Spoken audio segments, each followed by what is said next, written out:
Monsieur le Président, j'établis d'abord que ce n'est pas moi qui vais chercher les gens pour les induire en erreur. Ce n'est pas moi. La Bible est très claire à ce sujet. Et je vous prie, pour ce faire, de consulter Jacques, chapitre 1, verset 1 à 12. Vous constaterez que ce que je dis est vraiment vérifié. Si votre délicatesse peut permettre que je prenne la Bible pour que je vous en fasse lecture. Prévenir Satan le diable. Monsieur le Président. Le juge assesseur fera la lecture à votre intention. Merci, Monsieur le Président. Prenez la Bible. Épître de Jacques, chapitre 1, versets 14 à 15. Je cite.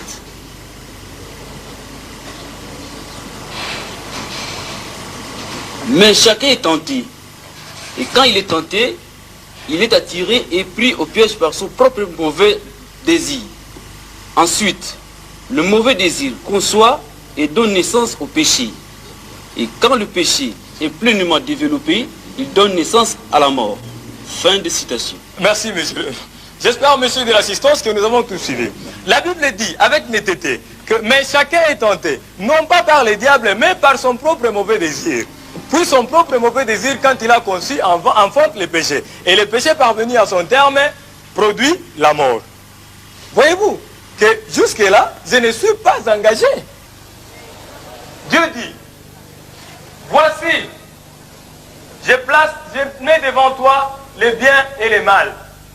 Mais toi, choisis les biens afin que tu vives. C'est dans Ésaïe, Dieu dit ça. Voici, je mets devant toi les biens et les mal. Dieu dit, je mets, c'est Dieu lui-même qui met les biens et les mal devant l'homme. Il dit, mais toi, choisis les biens afin que tu vives. Mais Dieu met les mal. Les mal, c'est quoi? Les mal, c'est qui?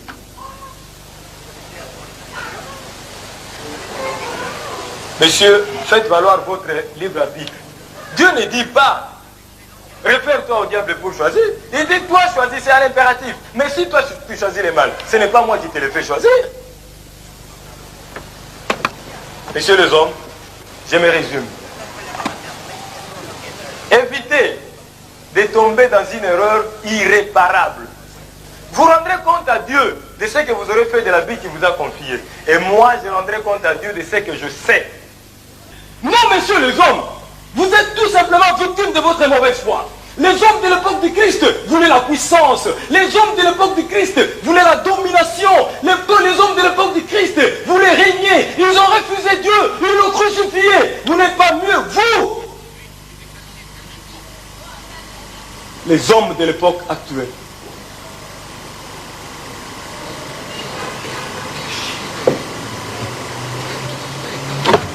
Messieurs les hommes, encore une fois, soyons sérieux. Vous êtes des incapables, tous des incapables. Un laps de temps suffit pour qu'on vous retrouve dans des prières, des confessions interminables. Observez, je vous prie. Les hommes qui s'efforcent de paraître justes devant Dieu. Eh bien, vous constaterez que je ne compose jamais avec ces personnes-là, bien que par moments, il m'arrive de perturber leur vie. Mais pourquoi pensez-vous que je ne compose jamais avec ces gens-là? Pourquoi? Eh bien, parce que je n'ai pas qualité. Mais pourquoi croyez-vous que je ne compose jamais avec ces gens-là? Eh bien, parce que tout simplement, cela m'est interdit. Je n'ai pas les droits, je n'ai pas le pouvoir de m'immiscer dans leur vie.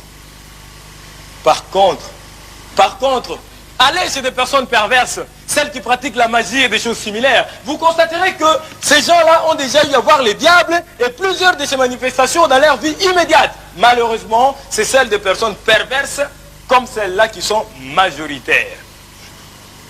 Vous fréquentez les cimetières en quête de puissance dominatrice que les esprits malins procurent aux mauvaises gens. Vous aimez l'argent par-dessus tout. Vous enviez la femme du prochain. Tout cela est réprimé par la Bible, mais vous le faites. Vous avez votre conscience pour vous arrêter, mais vous refusez. Vous commettez des actes, mais vous ne voulez jamais en supporter les conséquences. Puis soudain, quand cela se retourne contre vous, vous accusez les diables. Ce n'est pas juste. Non, messieurs, vous n'avez pas raison de m'accuser, messieurs les hommes. Je plaide non coupable.